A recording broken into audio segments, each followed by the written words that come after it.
I wanted to try and get to the purpose of numbers. For me, numbers are a playground. And so I wanted to bring numbers here and play with them in a couple of ways. One was a game where you could play with stones, let's say. You put a number of stones, you take one or two stones and you see who wins. And to get ahead in that game, you've got to see the patterns in the numbers. If you can see the patterns in the numbers, you win the game. If you can't see the patterns in the numbers, you don't win the game. And that's the idea of that. The other pattern I wanted to show in numbers was the pattern of what we had called prime factors. And that was with a number system, which I call prime colours. And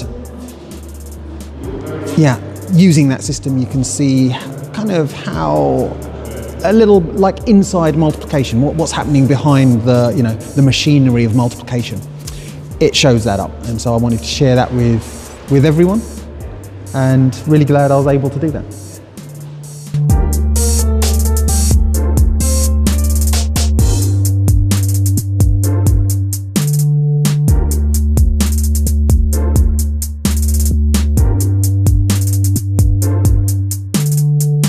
I learned especially about perceiving things. How we perceive things are very differently, and this can affect the way how we learn things as well. Especially we learned about, what's it called again? Patterns. Some people pick up patterns straight away, while other people will later think about it more. Some people may take milliseconds to think about and learn stuff, and other people, the same kind of concept, it may take them minutes, hours, weeks, years, whatever. It's all really a personal thing, and nobody should be judged for that. That's what I've learned today.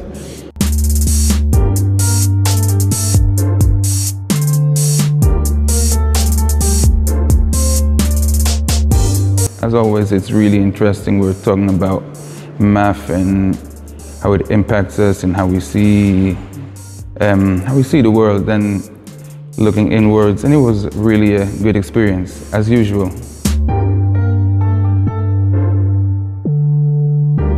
I didn't even realise there was a difference between maths and arithmetic, did you?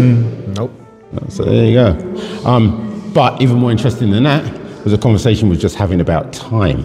Right? What is time? Right? How do we measure time?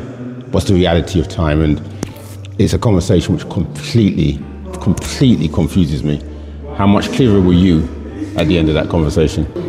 Even less clear, because time is all about your own perceptions and the state of mind that you're in at the time. In terms of trauma, time goes slower. Times of happiness, time goes faster.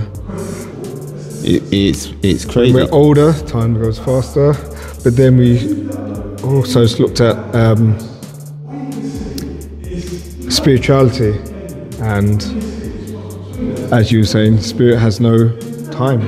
Yeah, that was a really interesting thought. So biologically, we was looking at, right, as a human, we measure time. So we've got a sense of how time moves.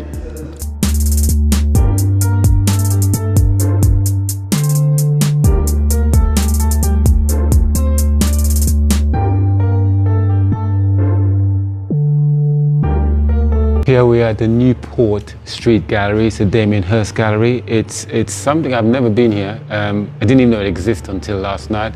But the men's walk and talk today was about numbers, time, consciousness, and what does it mean to us? And does science take us away from our spirituality, or does it push us into spirituality? Is there an internal battle in ourselves between science and spirituality, which kind of enveloped into numbers? I mean, we're a constructed society. How do we deal with understand the construct of society? How do we now deal with it?